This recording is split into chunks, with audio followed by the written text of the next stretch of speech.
Hello students, कक्षा 11वीं physics के आज के वीडियो में हम बात कर रहे हैं एक समान गति की, यूनिफॉर्म मोशन की। जब कोई वस्तु सदैव उसी दिशा में समान समय में समान दूरी तय करती है तो उसकी इस गति को हम एक समान गति कहते हैं। अर्थात जब वस्तु एक निश्चित दिशा में गति करे और समान समयांतराल में समान दूरी तय करें तो हम इस गति को एक समान गति कहेंगे। और इस स्थिति में यदि हम वेग की गणना करेंगे तो एक समान वेग कहेंगे, और यदि हम चाल की गणना करेंगे तो हम उसे एक समान चाल कहेंगे। सबसे पहले आइए हम देखते हैं यूनिफॉर्म स्पीड, एक समान चाल। एक समान चाल के लिए हम जानते हैं कि दूरी को लेते हैं हम। तो जब कोई वस्तु समान समयांतराल में समान दूरी तय करती है, चाहे वो अंतराल कितना ही छोटा क्यों ना हो, पर समयांतराल कैसा होना चाहिए? समान। 2 सेकंड ले रहे हैं तो हर बार 2 सेकंड लेना पड़ेगा, और दूरी भी हर बार समान ही तय की गई है, तो हम कहते हैं कि वस्तु एक समान चाल से गति कर रही है, उसे हम एक समान चाल कहते हैं। जब वेग की बात करते हैं हम, तो वेग में वस्तु के विस्थापन की बात करते हैं। अब यहाँ पर वही बात आएगी कि समान समयांतराल तो है और वस्तु का विस्थापन भी कैसा है? समान है, तो हम कहेंगे कि वो वस्तु एक समान वेग से गतिशील है, या वस्तु का वेग एक समान वेग है। इसको आप थोड़ा सा देखें, इसमें एक समान वेग का निरूपण किया गया है। पहले ही सेकंड में 20 सेंटीमीटर दूरी तय की गई, दूसरे सेकंड में भी 20 सेंटीमीटर, तीसरे सेकंड में 20 सेंटीमीटर, और चौथे सेकंड में भी 20 सेंटीमीटर दूरी तय की गई वस्तु द्वारा। तो यहाँ समयांतराल कितना है? हर बार 1 सेकंड का ही है, और हर बार दूरी तय कितनी हो रही है? 20 सेंटीमीटर। जो समयांतराल कितना है? 2 - 1 1, 3 - 2 1, 4 - 3 1। हर बार समयांतराल 1 सेकंड है और दूरी तय की गई जो है वो 20 सेंटीमीटर है, तो हम कह सकते हैं कि वस्तु का वेग एक समान है। जैसे हम कह सकते हैं कि एक समांगी माध्यम है, मतलब एक ही प्रकार का कोई माध्यम है, तो उसमें यदि प्रकाश गति करे तो वो प्रकाश का वेग एक समान होता है, और ध्वनि का वेग भी एक समान होता है। अब हम बात करते हैं औसत चाल की। जब कोई वस्तु बदलती हुई चाल से गति करे तब हमें औसत चाल ज्ञात करने की आवश्यकता होती है, जो कुल दूरी में कुल समयांतराल से भाग देकर प्राप्त कर सकते हैं। औसत चाल की जरूरत पड़ती है जब परिवर्ती चाल, मतलब चाल लगातार बदल रही हो। तो इस स्थिति में क्या करेंगे? हम वस्तु द्वारा तय की गई कुल दूरी निकालेंगे और कुल कितना समय अंतराल हुआ उससे यदि हम भाग दे देंगे, उसका अनुपात निकालेंगे, तो वस्तु का औसत चाल हमें प्राप्त हो जाएगी। तो औसत चाल बराबर क्या हो जाएगा? तय की गई दूरी बटे कुल समय अंतराल। यदि हम ये कहें कोई वस्तु t1 सेकंड में s1 दूरी तय करे, t2 सेकंड में s2 दूरी तय करे, t3 सेकंड में s3 दूरी तय करे, तो वस्तु औसत चाल निकालना है तो हम क्या करेंगे? सभी दूरियों को जोड़ देंगे और बटे में सभी समय अंतरालों को भी हम जोड़ देंगे। t1, t2, t3 से भाग दे देंगे हम, तो हमें एवरेज वेलोसिटी या एवरेज स्पीड ज्ञात हो जाएगी।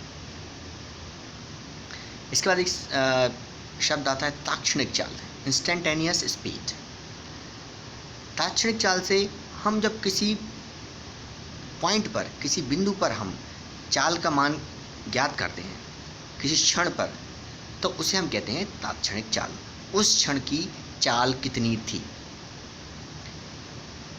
तो किसी क्षण विशेष पर वस्तु की चाल को हम तात्क्षणिक चाल कहते हैं। जब हम चूँकि एक क्षण की बात करेंगे तो यहाँ बहुत कम समय अंतराल लेंगे। तो मान लीजिए कम समय अंतराल है डेल्टा टी, और जब कम समय अंतराल होगा तो दूरी भी बहुत कम तय होगी, उसको डेल्टा एस मान लें। तो उस वस्तु में जो तात्क्षणिक चाल होगी उसको हम प्रदर्शित करते हैं v = LIM। ये लिमिट है, डेल्टा टी अग्रसर हो रहा है 0 की ओर, tends to 0, delta S upon delta T. ये लिमिट कक्षा 12वीं में मैथ्स विषय में इसका महत्वपूर्ण उपयोग होता है। हम इसे सीमा ज्ञात करना कहते हैं।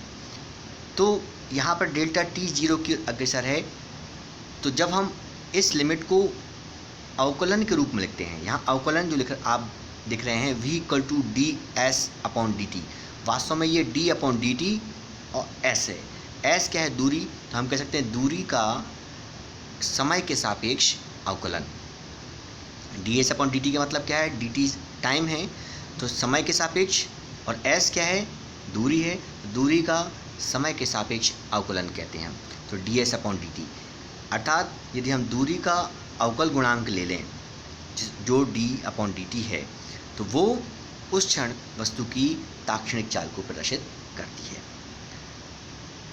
जैसे इसका सबसे अच्छा उदाहरण है जो हमारे वाहन होते हैं, मोटरसाइकिल हुई, कार हुई, बस है, तो इसमें जो स्पीड को देखने वाला जो मीटर लगा होता है, उसमें जो किसी भी क्षण हम देखते हैं तो जो चाल होती है वो ताक्षणिक चाल ही होती है।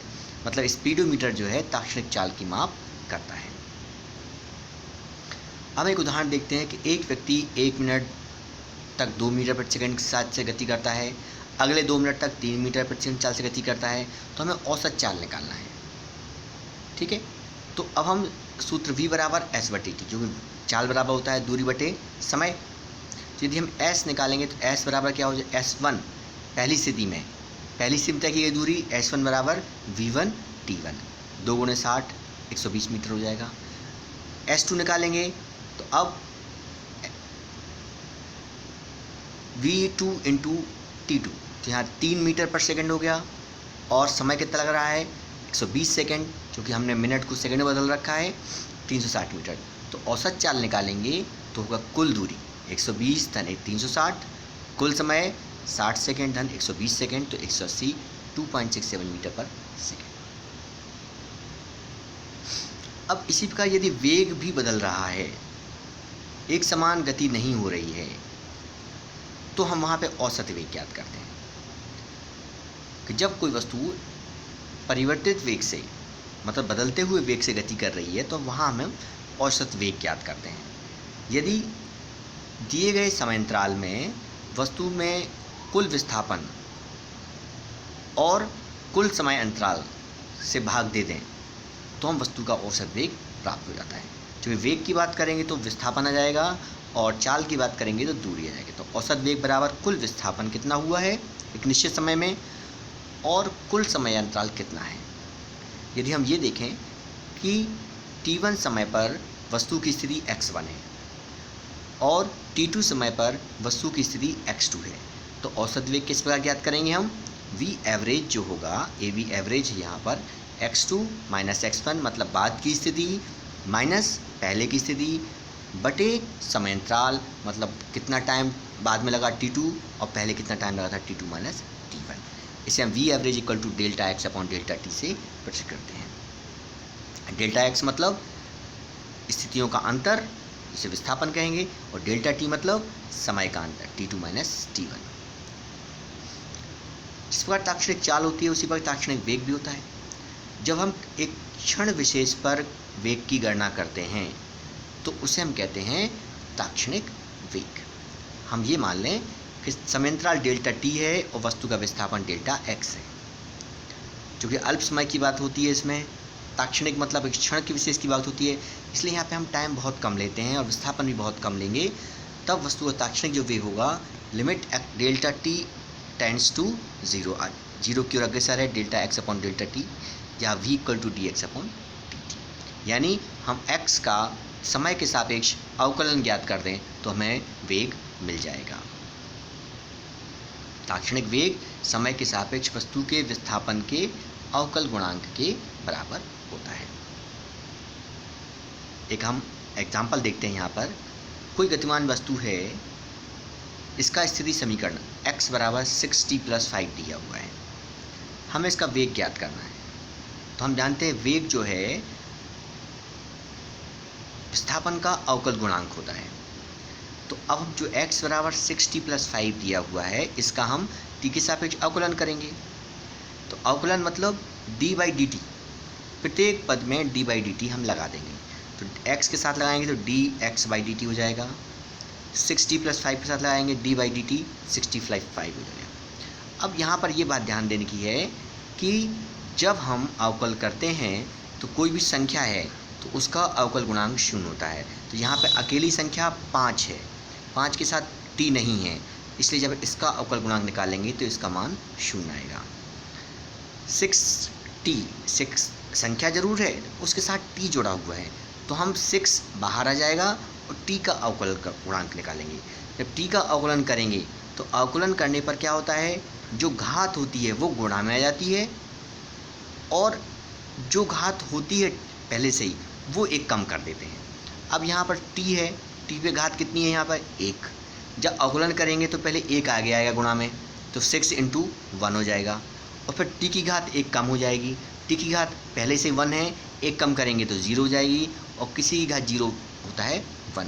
तो यहाँ बचेगा हमारे पास 6 × 1 प्लस 5 का अवकल गुणांक 0, तो 6 हमें आंसर बन जाएगा। तो v इक्वल टू हो जाएगा 6 मीटर पर सेकेंड।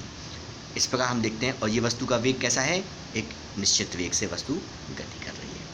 तो आशा है आपको ये चीज़ वेग, ताक्षणिक चाल और एक समान गति, साथ में इनके कुछ उदाहरण कि हम अवकल गुणांक से हम कैसे वेग ज्ञात कर सकते हैं, ये आपको समझ आपको ज़रूर आया होगा। अगले वीडियो में हम फिर मिलेंगे, तब तक के लिए नमस्कार।